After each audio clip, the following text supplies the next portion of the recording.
CNews, Laurence Ferrari.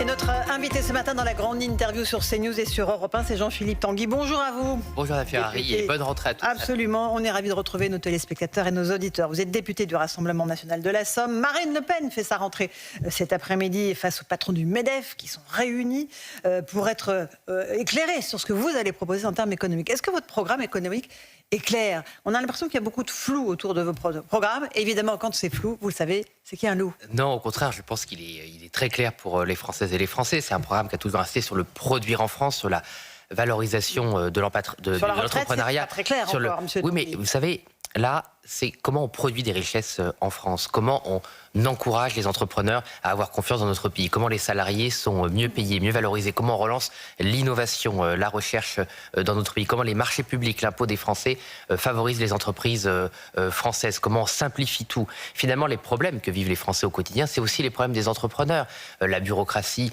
les lourdeurs administratives, le poids des taxes. Tout le monde est sur le même bateau. Et sur les retraites, nous, on assume. Vous savez qu'ils sont 82% à dire qu'ils sont inquiets du programme économique des candidats en général. Je comprends, avec tout ce qui se sont pris dans la tronche, si vous voulez. Mais votre programme ne les rassure pas. Non, mais c'est une question, parce qu'on a eu accès à ce sondage également, c'est une question sur l'ambiance économique générale. Et effectivement, aujourd'hui, les entrepreneurs n'ont pas confiance dans l'État en général, dans la politique, vous avez raison, les hommes et les femmes politiques en général, parce que tout ce qui vient d'eux n'est que réglementation, n'est que lourdeur, n'est que taxes, n'est que contraintes. Ils sont pas charges, mais ils sont pas défendus aussi face à la concurrence déloyale, parce qu'on pourrait avoir un État qui pourrait coûter un peu cher, mais qui assure des services de qualité et une protection de qualité. On n'a rien. Vous avez voté une taxe sur les multinationales. Non, c'était pas une taxe, mais ça on l'expliquera aussi. C'était un processus anti-fraude qui permet de cette taxe. Non, pas du tout.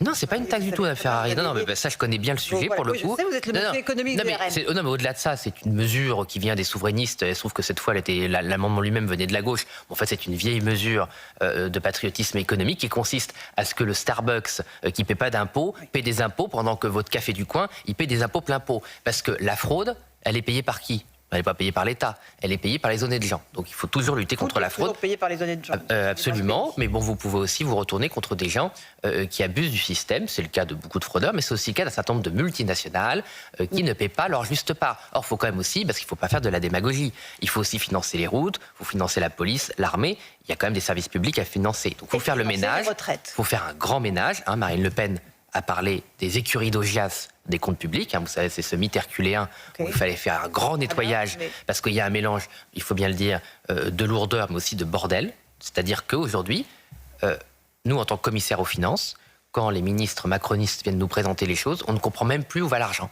On ne sait plus où va l'argent dans notre pays. On sait qu'on paye très cher, les contribuables, mais on ne sait pas où va l'argent.